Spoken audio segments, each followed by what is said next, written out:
Sunday. Thank you guys. Today's panel is the, wait for the app to tell me.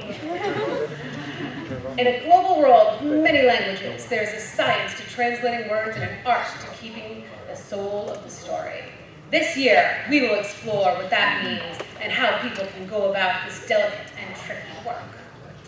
If that's not the panel you're planning on, I say you should still stay because we're having a lot of fun.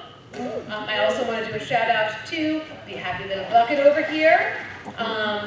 We are raising money for the Arthritis Association, and if you haven't heard at every other panel you've been to, DragonCon is matching us up to $125,000, which means we can raise $250,000 for the Arthritis Association. And I don't know about you, but I know that's something that I will very much appreciate in my life. Directly. We all get old.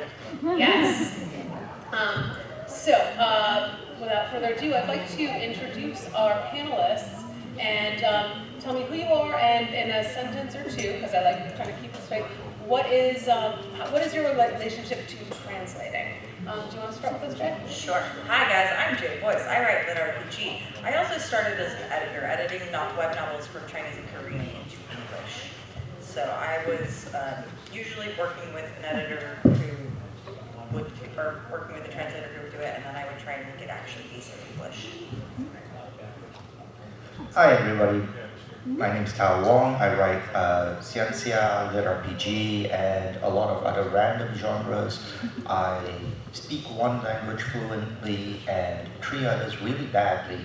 I also have multiple translations in German, Spanish, Portuguese, Italian, and so on and so forth. Sometimes it makes me read. I'm Ryan Cahill. I'm an epic fantasy author. So my debut series is The Bound and the Broken. And I don't speak any other languages well, but I have, like Tao, I've multiple... Welsh? I'm Irish. We're going to start this off a little bit. Okay, so that's actually a hate crime. I'm calling you Welsh and throw money at me. Jesus Christ. Can't take it anywhere. I've worked in multiple translations now, and then also like part of my thing with this panel is coming from that perspective of dealing with translators and trying to make the best book that you can make together and understanding how things might flow and change. Hi, I'm Shvartsman. By day, I'm an award-winning writer of lots of short stories and several novels, currently the urban fantasy series you see here. By night, I'm a professional translator from the Russian, and I've worked on movie scripts, TV shows, video games, and lots of short fiction and novels. My own work has been translated, I believe, to like 13 or 14 languages at this point as well. Hi, my name is Nick Plume. I write military science fiction. English is actually my second language. German is my first. And I do write in English, but I have translated my own books into German, and I've also proofread translations that were done by other people for other American or English writing authors. What Tom makes me do for Spanish. Thank you. And I'm going to start this out a little quickly because with the topic of translation, we can go in a couple different directions because it really is an awesome topic. We had some great after-panel conversations, several ones that filled the hallways and were fire hazards, possibly. So, I would like to ask the audience, raise your hand. Are you here as an author interested in learning how to get your work translated? Wow. Sorry. I am shocked. Yeah, me too. Okay. Are you here as someone interested to get into the work of translating? Cool. Are you here just because the science and art of translation is awesome and you want to find out more? Okay, that is unexpected and awesome. But It's a I'm curveball, prepared. Yes. Okay, so what I want to start off with is, in that case, when either getting your work translated or helping with translation or doing the translation, can you tell me your favorite aha moment when things just really clicked? Start with that. All right. Sorry, Nick. That's right. All right, so I guess my aha moment was when I was proofreading and then working on translating my own work. Now, like I said, I write in English, and I write military science fiction. I grew up in Germany and then moved over here because I fell in love with the GI, and I've been all of my adult life around the American military. As a child in Germany, I had nothing to do with the military. So one of the aha moments I had writing military science fiction is it doesn't translate. You know, the American military has different rank structure, different names and jargon that the German military does have too, but it's not a one-for-one translation. And I had no clue about the German military. So here I was, I speak fluent German, I am German, and I had no clue how to translate a lot of this stuff. So that was one of the, like, okay, I need to read more German military science fiction and actually learn myself, even though I am a fluent speaker, native speaker, and I cannot easily just sit down and translate my own, even my own work, where I do know the characters and I do know all the background. So that was one. Can I get another one? Another aha moment? Yeah, I'm going to sure everyone gets a chance to talk. Okay, so. sorry. Yeah, no, that's good. Alex? So my aha moment is an origin story. Like you, for me, English is not my first language. In fact, it's my third language. Russian being first and Welsh being second. No, I'm just kidding. At least you didn't say English. Ukrainian being second. And so I started out as a writer. I've been writing in English for a while, but I never considered translating professionally. And at one point, I read a short story that I loved so much that I just wanted to geek out about it with my Anglophone friends. So I decided to reach out to the author completely out of the blue and ask if I may translate it, to which he very happily granted permission. I translated the story. My friends all read it. Somebody asked me if they could publish it. Some other editors asked if I had any other translations that they could consider publishing. And all of a sudden I was like, there's interest in this. And it snowballed over time into a career, whereas I've never taken a translation class. I've never taken a writing class. All of that was self-taught, but because I was already a reasonably successful writer, that actually made me a hot commodity as a translator because I could form the words and make relatively beautiful sentences in English compared to a lot of other translators who do not necessarily come from the writing background. So that was really an aha moment for me, though not pertaining to a specific translation problem. Right. Nick was saying, do I have two? And I'm like, do I have one? Yeah, I think the aha moment for me was kind of realizing the demand that's there for it, because as an indie author, it's usually a lot harder to get translations because just the way it works with rights deals and the way your agent's going to move stuff in trad, it's a more consistent thing. And so for me, they kind of started to come in slowly as the series built, and then I got the Czech translation came in, and Russian translation came in, and Italian and stuff. But there was a real moment for me that really made it go, oh wow, there's so many more people in the world speaking different languages who want to read these kinds of books that can't. When I slowly started getting all these reviews coming up on Instagram in German, and all these people from Germany were like messaging and going, really supporting the series, and I was like, this is cool. So I'm interacting with them all the time, and it was fantastic. And then one day out of the blue, I got an email from like 5 of the big German publishers, like Blumverlag and like Penguin Random House Germany and stuff, and I was like, what the hell has happened? Like, what crack are they all smoking today? And then I chatted to one of them, they're like, oh, we all got together and individually sent emails to all the biggest publishers in Germany saying you have to get this book because we're sick of it not being in German. And I was like wow, because it's I don't know, I think when you speak English and you write in English and there's so much demand in the US and UK market, Australian market, you kind of forget sometimes just how much passion there is out there in other languages that isn't accessible. And for me, that was like, I really need to, I need to chase this hard because there's just so many people out there who can't read them. It's funny, even though I've lived in other countries and spoken, I speak other languages and I travel, I didn't really think about translating because, as he said, we're indies and it's very expensive to do it yourself. But I actually started translating because another author in our genre came up to me and went, hey, would you like your work translated into Russian actually? and we made a deal. He translated my work, and then he published it in Russian. And for a while, I was getting some decent royalty checks from that, which was kind of fun. Though, yeah, we all know why the royalty check stopped. So I was actually editing. I was a continuity editor, and my friend had recommended this anime to me, and I was like, oh, this is cool. It doesn't come out for 2 years. All right, well, let's go look at the web novel. That's here. And I started reading it, and I was like, oh my God, this needs editing. And I actually was like, I'm an editor. I can fix this. So if you've read The King's Avatar, I kind of got involved with that. And was, yeah, I contacted the team and was like, I would like this to be better edited. Hire me. Cool. Thank you guys. And you guys have already started to touch on this, but when it comes to translating, language is more than just the words. It's the culture and it's the meanings behind that.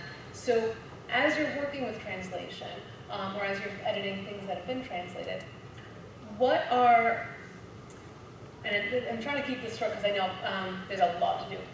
What is either, you can choose either your favorite or your least favorite experience trying to translate something culturally and make it make sense. And this time I'm starting with Jay. Okay, so part of it is that like in Chinese, there are very few indicators on whether it's male or female speaking. And so I constantly had to go back and fix things that they're just like, I translate it, I'm like, no, okay, that's a dude. Like, why are you doing this to me? Or like, they would have weird names, like one autumn leaf, and then they would have the same name, like, and you had to differentiate, well, this, like, his name literally means one autumn leaf, but they use it in 2 different ways, and so like, you have to do it separately. And so like, that was one of my struggles, was like, I was always constantly doing that, and like, I had to learn that, what wearing a green hat meant. Because that's not really an English saying, but, and now it makes complete sense to me, or having a black hand, or a red hand, and like, these things are not common in English, but they are very common in Chinese and Korean, and so, like, I have a whole bunch of like these now idioms that I'm like, I know what they mean, but like, when I was first translating, I was like, okay, I want notes here on, this is what this saying actually is talking about. I think one of the difficulties with translation is the question of how much you localize the work itself. And when I say localization, I mean how much of it is going to be changed to fit the culture and the context there is. The easy one is whether or not you're changing kilometers to miles to make it make sense, right? That's one of the options. Metaphors are another one. For me, one of the things that I struggled with, going back to the Russian translation, was that my character in The System Apocalypse, which was the one being translated, was bisexual. And the first 3 books, in the first book in particular, he flirts quite heavily with one of the male characters. This was being translated to Russian. I didn't find out until it came out that they just toned that down significantly. And so it's, they were localizing it because they didn't, government issues, the entire thing with Russia, they didn't want it there. And that's something about contracts, right? You have to be careful about what your contracts are, whether or not you're allowed to localize it, and how much say you have over something if it's important to you. Yeah, so I've been fortunate enough that it's been some pretty smooth sailing in a great way, which has been fantastic so far. The publishers that I've worked with have involved me reasonably heavily, and there hasn't been anything major that's come up, but I have had small things that I have had to kind of learn. So when I'm dealing with some of the translators or translations, like say with my Italian publisher, they sent over the blurb that had translated, and they sent me over in Italian and in English. And I'm reading in English, and I'm going, you changed the whole goddamn blurb. Like, this does not even make sense, like when you go in. And it was the back and forth between us though, because they go, okay, so this one, that makes sense, we can change this back. But this one over here, actually, there is literally no way to say what you said. So we're trying to change this, and I know it might seem simple in English, but the English translation from Italian is simple, the Italian part isn't simple. And it was me getting past that kind of, because you're still looking at the English sentence going, this is not what I want it to be, but kind of having to trust and accept that the person who's translating it is good at their job and that they are performing an art form essentially, communicating words that don't exist. And so that was something for me, trying to learn to get past and accept, because especially being an indie author, you usually have so much control over things. So it's just not in a language you can even speak, and you have a problem with the translation on one part, you kind of have to go, okay, I gotta trust these people, because they're professional and they know what they're doing. Machine translation does it like directly, and it's not always. Oh no, exactly. Like It loses meaning. I think it's that learning when you come into it for the first time, is that kind of direct translation not only is not possible, but actually is not even desirable a lot of the time.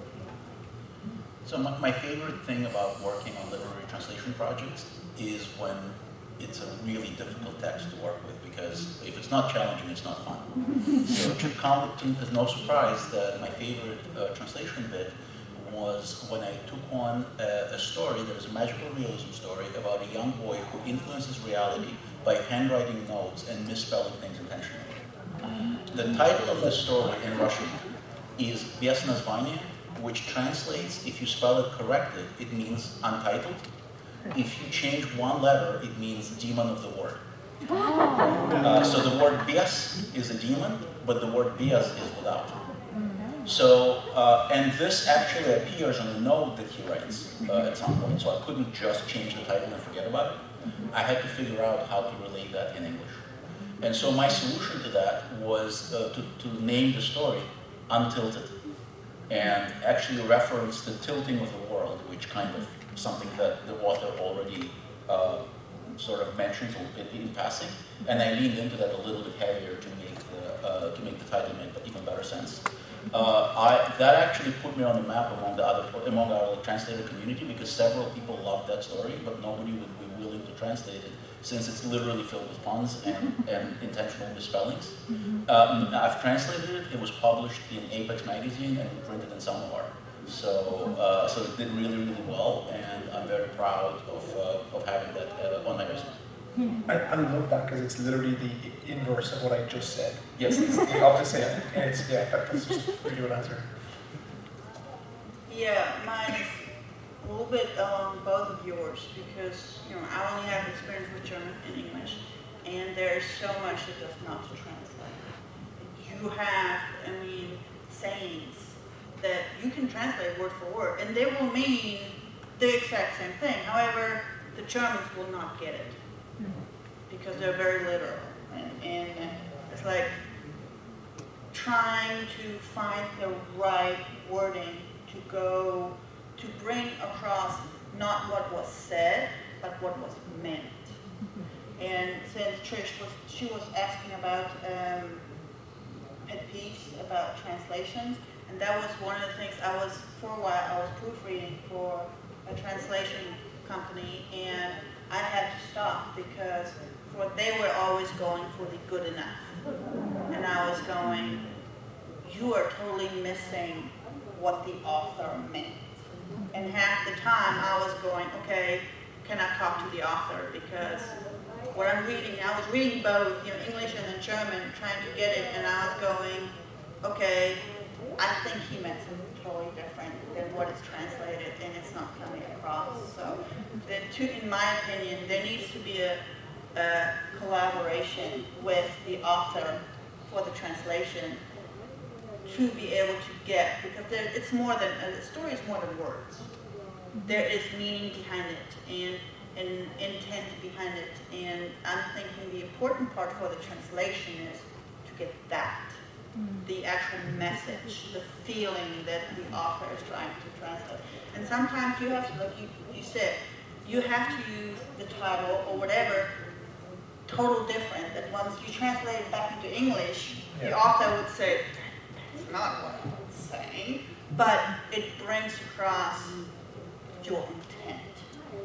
And that is the hard thing. That's where also a lot of times when you talk to professional translators, and when I first thought about translating my own books, because my parents do not speak English and do not read English, so they hadn't had a chance to read any of my stories. And I was like, I can't do that. I don't write fiction in German. Maybe find a professional translator, and I can't afford that. But I understand why they charge so much, because it's an art form to be able to find the meaning and translate it and bring across that same meaning that the story intends. I have a really, really funny, very quick thing that happened last night that works perfectly into that. It's translating Irish English to American English. So I was in a bar last night, and I was talking to Luke Gygax, whose dad invented D&D. Okay, so I went over there, I was talking to him, and there was another Irish guy there, and I said, "Oh, look, man, to be honest, I was shitting myself when I came over here." And he looked at me real funny, and Brian, who's Irish, had to get in and go, he wasn't literally shitting his own trousers. He was worried about meeting you because he was intimidated because of what you've developed and what you've done. And it was just very funny because okay, that makes sense. He literally thought I was telling him I shot myself. Yes, that's inside the same language. So there is a term for what all of us have been saying just now, like when we're changing the text of the story while keeping the spirit of the story. So the translators refer to this by the Italian term traditore tratatore, which means to translate is to betray. Every time you make a decision, you're deciding between betraying the author by changing their text, or betraying the reader by making the target text more complex and less fun for the reader to read. So every decision a translator makes is a betrayal. And I will point out that most of the web novels from Chinese and Korean are not actually, they do not have contact with the author. They're like mass licensed. And so that was a fun thing where like we can't really change the original too much because like we don't have contact with the author. And that was really sometimes I was like, but I want to fix it. Sometimes the author is dead. That's morbid. It's funny, I was doing a translation for some of the Taoism Li because I write a lot about Taoism, and I was pulling something from Tao Te Ching, and so I was translating the Tao. If you know what Tao Te Ching is, basically poems inside. So I was trying to translate a poem, and because it's a Tao Te Ching, they're actually deliberately obtuse anyway. So trying to do that as well as keeping the context, and that's why you see 1,000,001 translations of the Tao Te Ching, even though it's the same text, because the translations changes the context constantly. Yeah.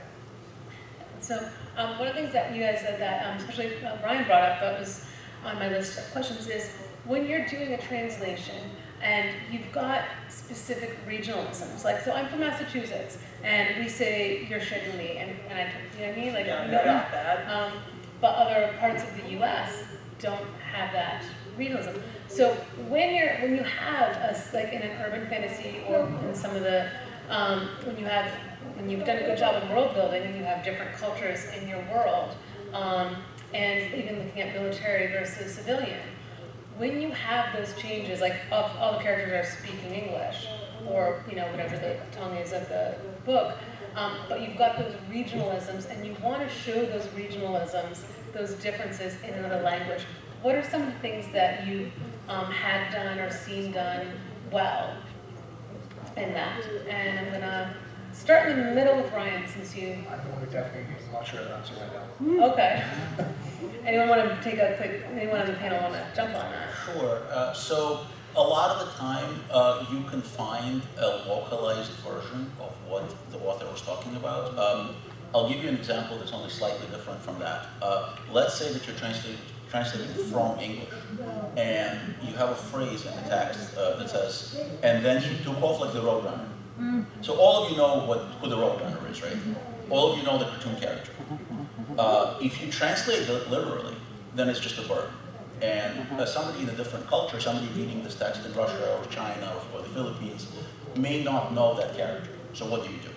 in this kind of a situation, my preferred solution is to find a character that is equivalent to the Roadrunner in that culture. Surely there's a cartoon with some equivalent of that. If that is not possible, and there are situations where that's not possible, then you may have to really wince and go back to, and then he ran real fast. And so you are still relaying the meaning, you're just sucking the flavor out of the text, and you never want to do that.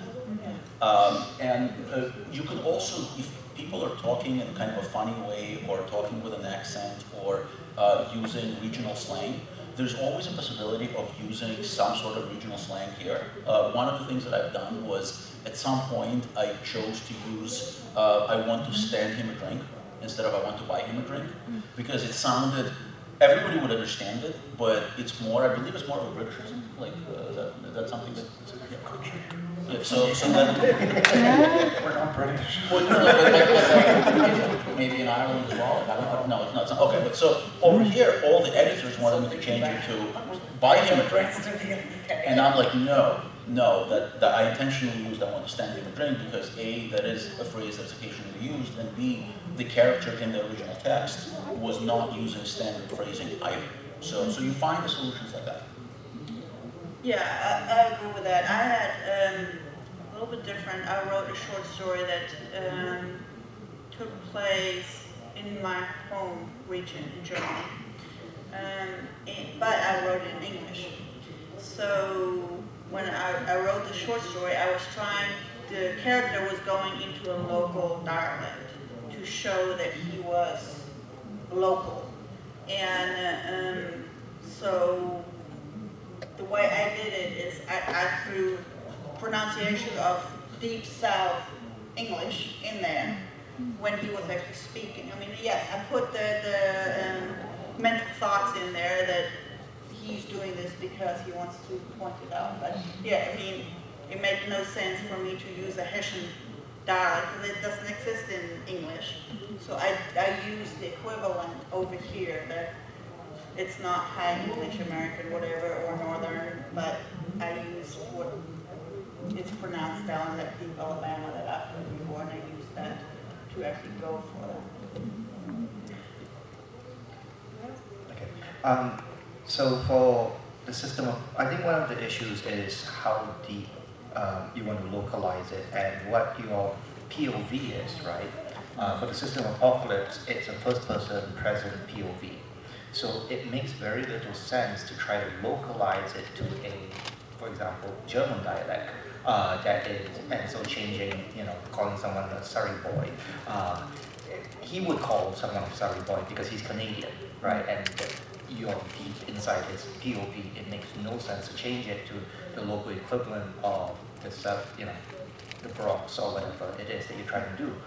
And so I think part of that for translators is, and you have to discuss this with the translator, whether or not you're shifting that level of localization.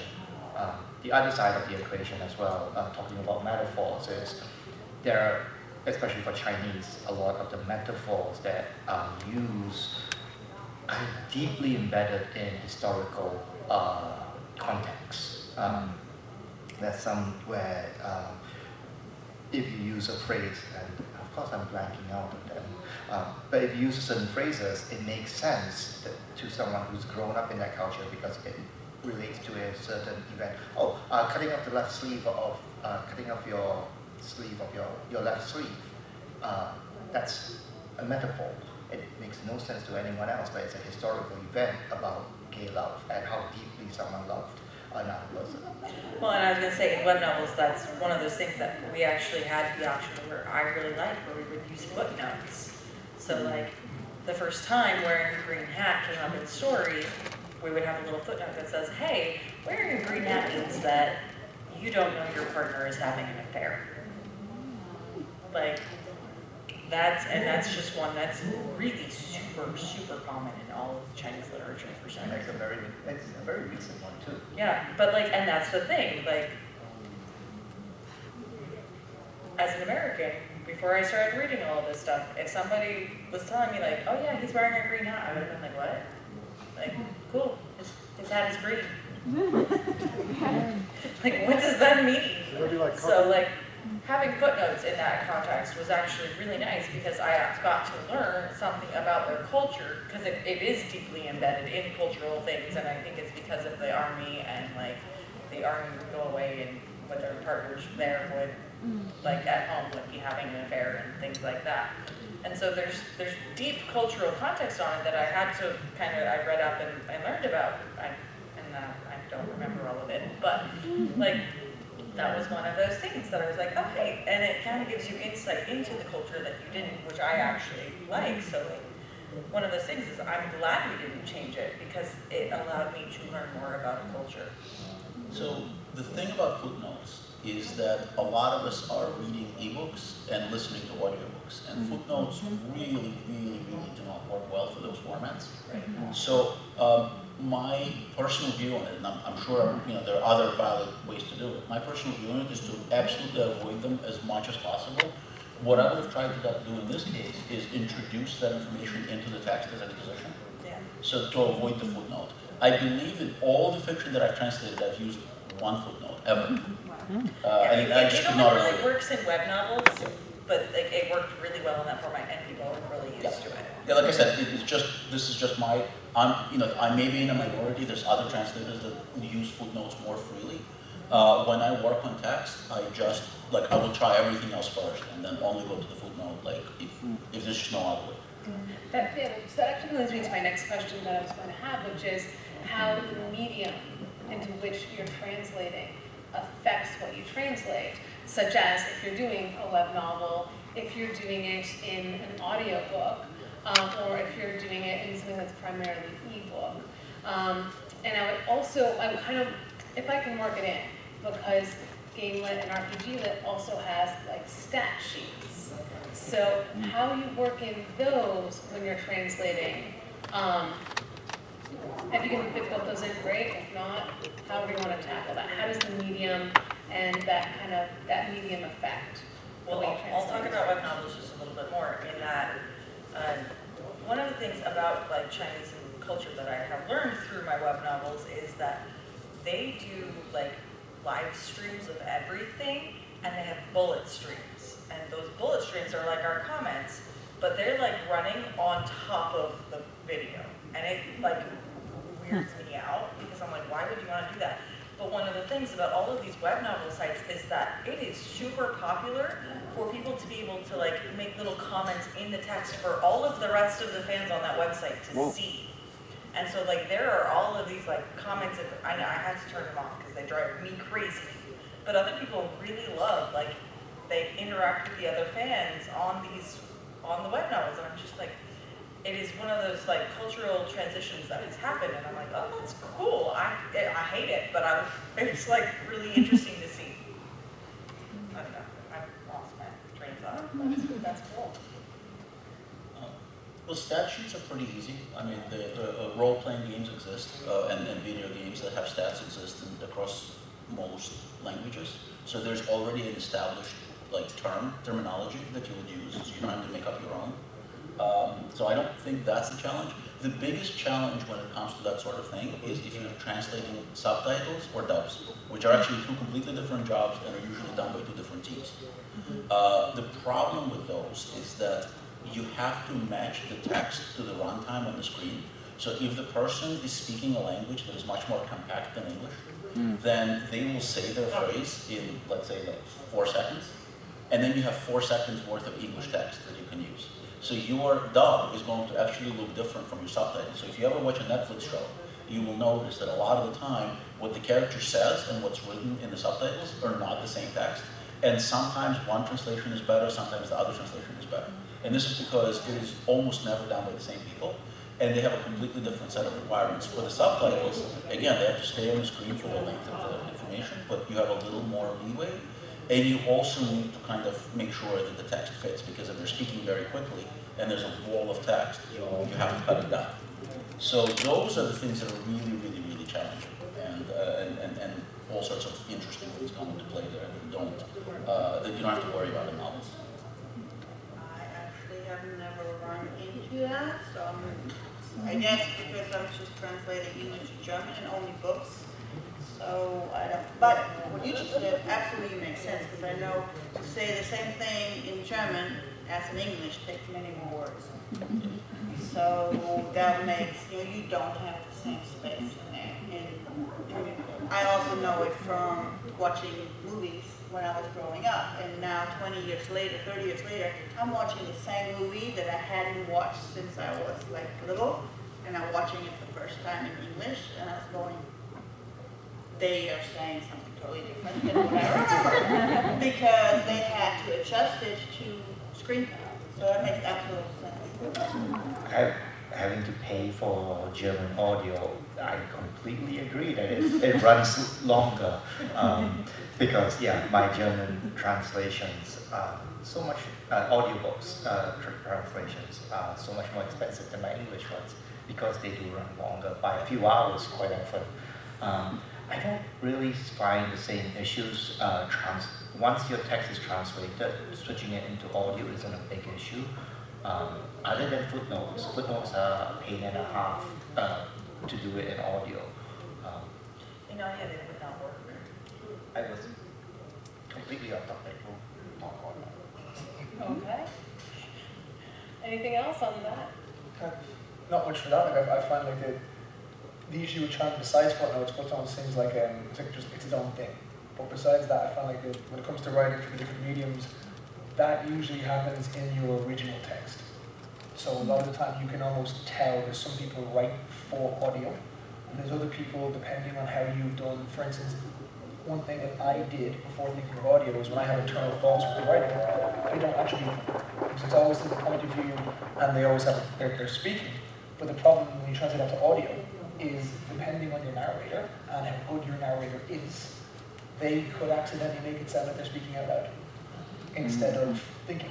Because you can't just see it, it's italicized. Exactly, so unless they go italicized, or like they just change what they're doing a little bit. Change the voice. Yeah, and so like that's where I find those problems come in, whereas I would assume that most of those problems are reasonably universal from the original text forward, whereas when they're translated over, there will be small things, but I haven't come up to contact with them personally. But just translating stuff sheets to audio is terrible. It's a terrible experience. Are you okay? Just fluffy, So bad. fluffy bunny, pet the bunny. Okay. It's a bunny corn. Okay.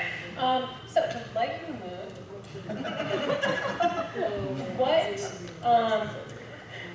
I'm kind of moving on with Alex there. What is one of the experiences you've had in translating or reading a translation or hearing that just filled you with absolute delight? Like, oh my God, I can do this and it's going to be awesome. Or I see what the translator did and it is awesome. What's something delightful?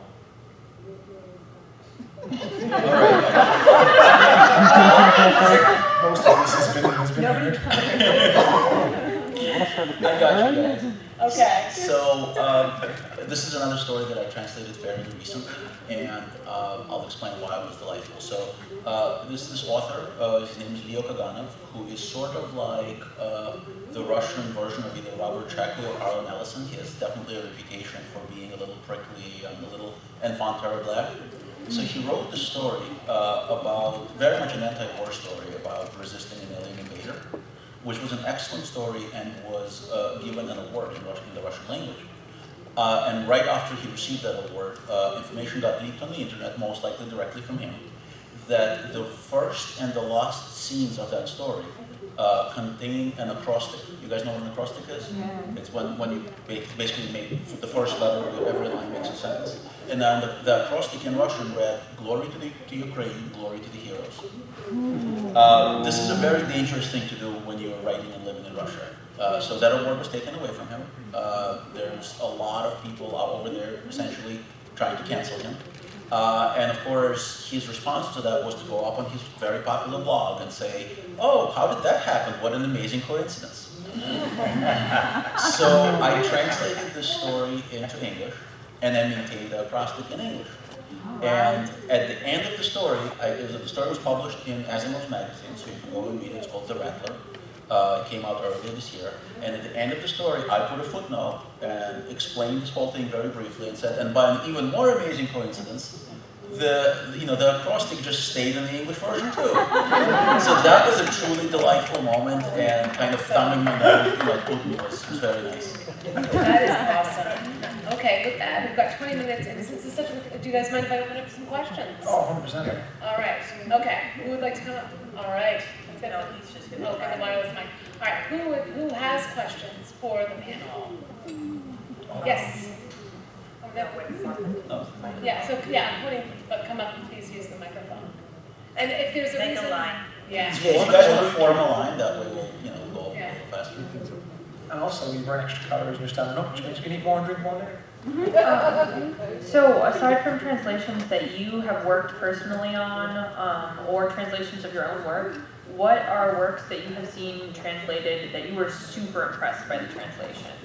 Like, it's your favorite or something like that? Vita Nostra, which is a novel of dark academia by the Jachankos, translated by Julia Hersey Madoff. It's an amazing novel. It's actually a trilogy. The two books are out in English, and the third one will be probably forthcoming in the next year. That book is stunning. And also the Three-Body Problem, translated by, two of the volumes are translated by Cahill, who's probably the greatest Chinese to English translator working today in genre. And the third volume was translated by somebody else, but unfortunately I can't recall, but it's a really sad, really good trilogy. I'm going to call back to a really old translation. There's a comic version of Return of the Condor Heroes by Jin Yong, and the translation of that is amazing. And it's a lot of fun because it's nice and easy to read. It's really hard to find the copies of it now because it went out of print. There are deluxe editions floating around, but yeah. I don't know if anyone has ever, I think it's the Icelandic one, you might have heard the story of the translation of Dracula. And it's my favorite thing I've ever heard in my life when it comes to translations. I don't know if you know about it, but essentially, I'm pretty sure it's the Icelandic one, where basically it was translated and it was published then for years and years and years. And it was only when someone went and looked at it and read it in both languages, they realized the translator hated the ending and just switched the whole book. And made his own ending to the book. It was literally there for decades. Nobody noticed. And everyone listening now was going, this is nice, this is a good book. And then later on they're going, that is literally not Dracula. I'm going to go back to, it's kind of one of my happy moments, but it's for my friend. James Ernest Owen wrote Here There Be Dragons. And he didn't actually see success in English until it was translated into German. And the German ones took off and made him lots of money so that he could actually continue writing and things like that. So that was one of those great success stories where a different culture just took onto things and made him a success where I don't know, it was a really fun little What thing. I loved about that is when I was dealing with the translator and I emailed, I got the contact and email to say, if you need help, anything, just go back to me and say, don't worry, dragons translate everywhere. Everyone likes dragons. All right, can I go to the next question? All right. Can I get away with 2 questions? I can wait. Maybe. Okay, I'll ask one. You brought up audiobooks and footnotes and translations, and I'm realizing I've never encountered an audiobook with footnotes at all because it sounds really complicated. But and Tal, it looked like you had a thing about that. So I was curious if you have interacted with an audiobook with footnotes, and how did they do it? Were there good versions? Good. I haven't listened to it yet, but I was recently told Babel by R.F. Kuang has done footnotes really well. And what they did was that once you hit the footnote, they stop and they have another voice come in and do the footnote. Now I need to hear it to see how it's good, but It was amazing. It was the best done footnotes I've ever heard. yeah, so. How do you handle words like Schadenfreude and there's a collection of Hindi words with broad meanings? How do you translate those words that are very broad? Schadenfreude is German, and so words that have been adopted across cultures. Yeah, Schadenfreude is something a lot of Americans use. I don't understand what you said. Schadenfreude. Oh, Schadenfreude. Yeah. Yeah, or angst. Yeah, words that have a wide meaning across cultures, like that. Is that what you mean? Yes, there's a bunch of Hindu words tied to religion and all of that. They're broad meaning. But English takes every other language, rifles through its pockets for loose verbs, and then mashes it together. Yeah, but in translation, words that cross boundaries in that sense, right? Yeah. So how do you guys see that? Here? Well, thank you. All right, listen. Angst, for example, does not mean the same thing in German. In German, Angst means fear, straight up fear. Over here, fear does not mean Angst in English. So it would take many more words to get the same meaning across in German. I mean, Schadenfreude, there's not really an English word that I have found yet for Schadenfreude. That's why we stole it. Yeah, exactly. So I mean, in that way, Schadenfreude, that's a German word and it's a German origin because it doesn't have an English word. So that would be, for me, easy to translate into German because I'm using the same word. But it's you're looking for the meaning of it, and sometimes yes. Those words that were mugged by English or other languages, you just need to pay attention if the mugged version is actually has the same meaning in that original language, from whatever language it was mugged in. I suppose that comes back to the art of being a great translator, is understanding the language you're translating into, Yes. and then making sure the meaning comes across. Even if you Yes, exactly. And Jay, to Tran, you mentioned earlier trying to communicate over Instagram and social media with the sort of community of readers you're building up in other languages that you don't speak. Outside book translations, how do you think about communicating with that audience, given their language, your language? Yeah, but you see, Google Translate's a massive one, but also being Irish, because this is the thing, it's because I'm an English speaker, people associate me with England and English speaking, but our native language is Irish, which was taken away from us. And so it's the same thing in that I'm in the unfortunate and fortunate position that English, due to the widespread colonialization, is a very widely spoken language, and it just means that a lot of Germans do have very, very good English. Most Germans speak 3 languages. Yeah, really, really fluent English. So that helps a lot. But Google Translate, honestly, because the harder part is when people are posting and they're saying all these things, and I want to say thank you. And so I have to basically go through, and every time I get them, I have to screenshot them, bring them back, Google Translate them, go through them, then go back and then respond. And I usually try and respond, if I can, at least in the language, but I want to make sure that I'm not just taking a huge block of text and translating it, because the chances are I've lost a lot of the meaning. So keeping it reasonably short is what worked for me, because it's happened a lot now in Italian and in German. And I'm lucky I have Italian family on one side who sometimes, if something's a bit off, I'm like, does that mean what I think it means? You should probably change that word. People are fairly forgiving when you're trying to, particularly in this community and industry. Yeah. I think that the one thing that translates across everything I've seen in the reading and book community is the decency of people. So I think this community usually brings a certain type of person to it, and I've found there's a disproportionate amount of lovely people, all across in different languages, and that translates. So yeah, people are really forgiving. And especially even if you're just traveling, people will be really much nicer to you if you try and speak in their language, unless it's French, then they just hate you.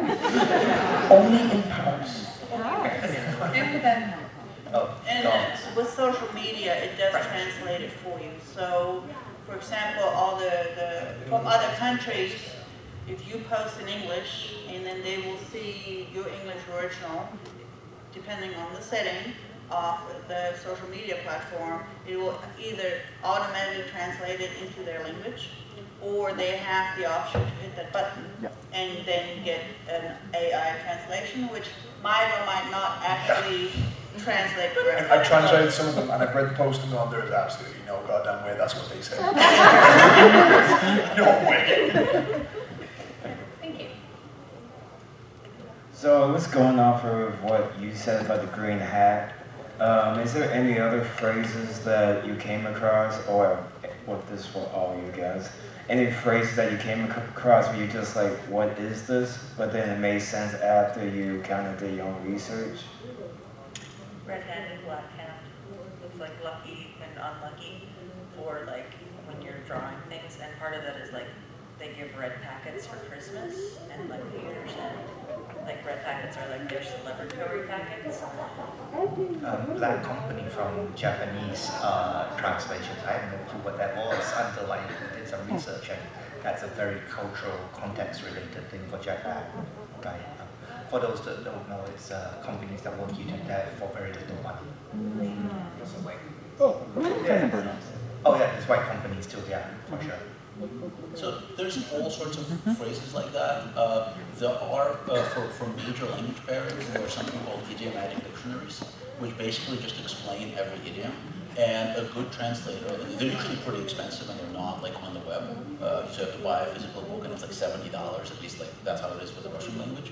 So you invest into that because unless you're willing to bother your friends who are also native speakers and for whom their language is less passive than yours, but generally you invest into that and that really solves that problem for you because they cover vast majority. And if you can't invest into it, you Google the hell out of it. Yeah, I mean most things are on the internet now. You can just look them up and Yeah, so like everything, just Google that. Yeah, but like some, I've come across, I can't think of a specific phrase now, but I've come across a couple of phrases that just the internet just would not help me, and I had to get the dictionary out from like 30 years ago, and it had it in it. So and it explained it. And I'm like, oh, that's what they meant. And then you find an equivalent idiom in English to apply to it. it's the equivalent of Urban Dictionary for memes. The best part is when the phrase is self-explanatory and you can actually use it as written in the original language. And it means, like, the English speakers will just understand from context because that sounds really original. So to give you an example of a phrase like that, not my monkeys, not my circus, is a phrase that originally comes from Polish. And it's just been translated directly and it's now become a thing in English. Like 30 years ago, nobody in English knew what that meant. And it's really popularized itself. The phrase flea market comes from French. And it's exactly that. It's flea, I can't speak French, but it's flea market. And it was translated literally, but it now has the same exact meaning in English as it did in French. Thank you. I have a question. I have a lot of international friends. Sometimes we play guess what movie it is because the titles get completely, and in other languages they have nothing to do with it. So the question is that when you run across a pop culture reference, like say in an English book where someone's quoting like, I don't know, Gone with the Wind, like I Frank Landier, I don't give a damn. Seems like you might have a dilemma. Like, do you go with how that film was originally translated or localized, or do you decide to retranslate it, or change it to something maybe more familiar in that culture? A good translator will retranslate it for the most part, because this also kind of addresses the question that was asked earlier about like a word that doesn't exist in the target language. Iliad and the Odyssey are good examples of that. Because there's a very specific ancient Greek word, which I can't remember right now, maybe somebody from the audience can help me, that is applied to it. It's Odysseus the such and such, and that word has been translated with 30 different ways to date. So sometimes they use crafty, multi-talented, clever. None of those words are the exact translation, and every translator who works from the ancient Greek, it's a point of pride for them to find like a new and potentially better way to translate that word. But there is no way to actually do it correctly because it just like Schadenfreude. There doesn't exist a direct translation. So you just have to pick what you think works best and hope that the people in charge, because when you're translating for the movies, guess what? The translator doesn't get to choose the title. Well, it's a little more specific. Like if you're in an American book and the character is referencing a movie that would already have been translated. Oh, yeah, you would stick to the original one, or would you? No, you would use what's in the title. It's like you said earlier as well, though, with the Roadrunner. So I suppose like with the art of the translator and then dealing with the translator, it's individualistic. So it depends on the specific one.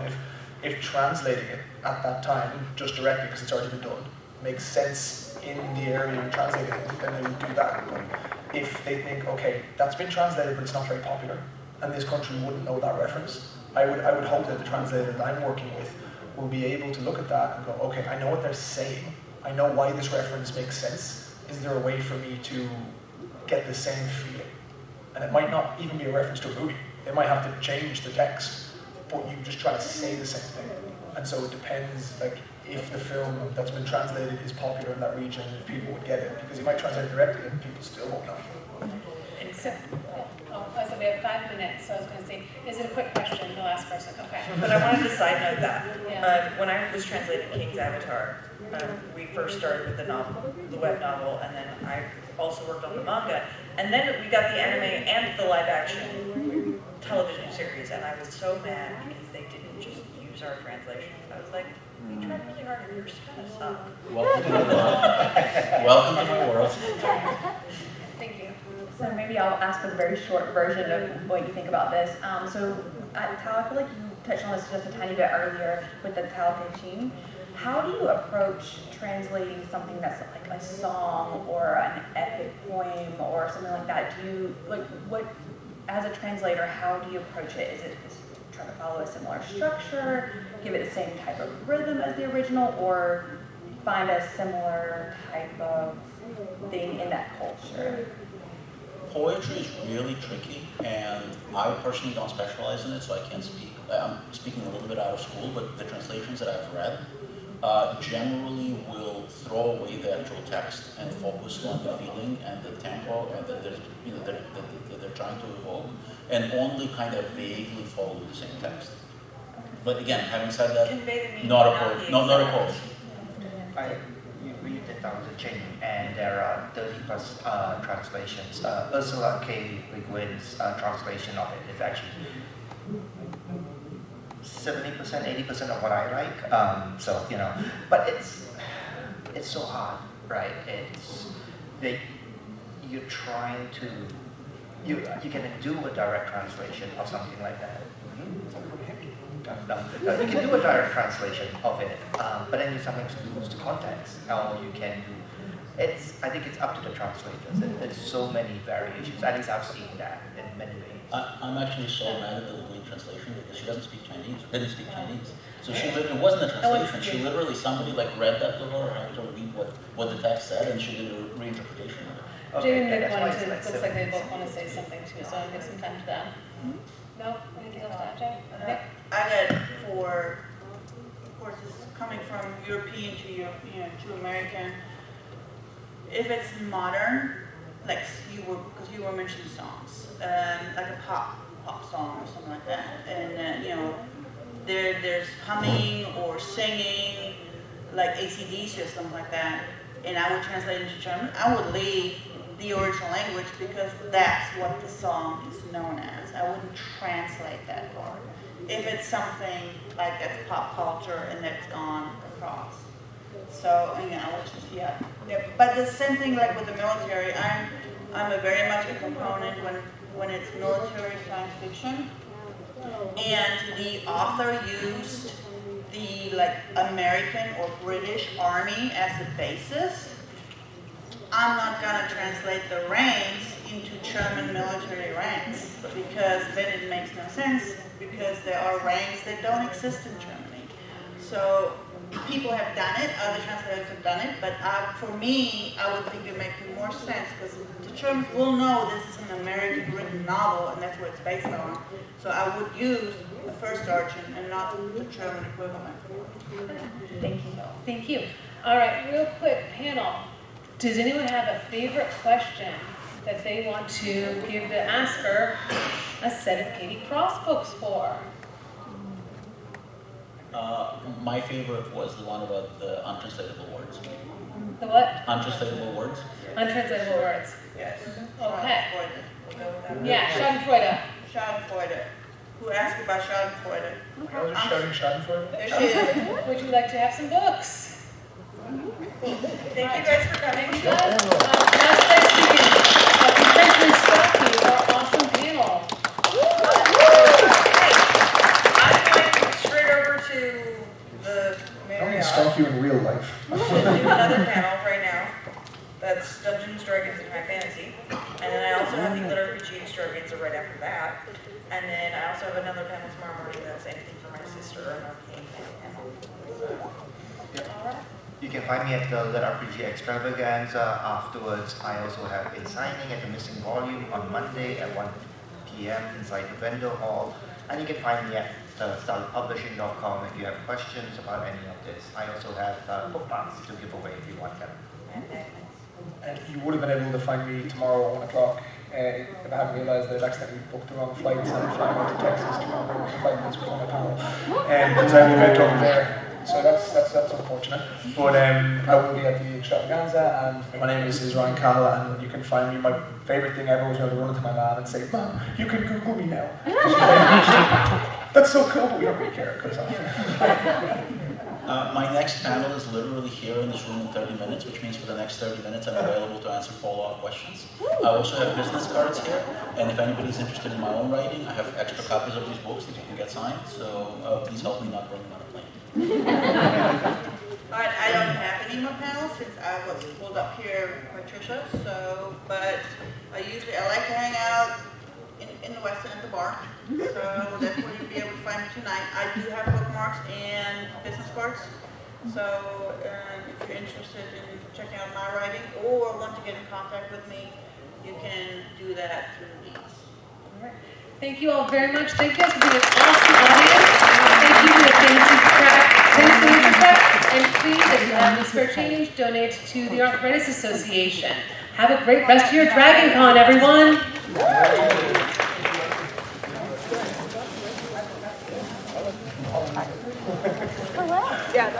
I very much enjoy this panel.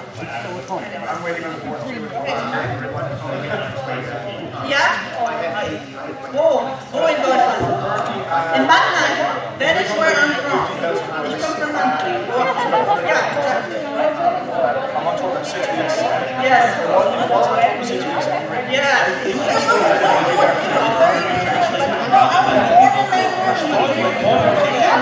Technical translation. You're going to get a lot more people like me and a lot fewer people like Lily because we genuinely do this stuff. It's a huge time commitment, but it's so much easier than writing books.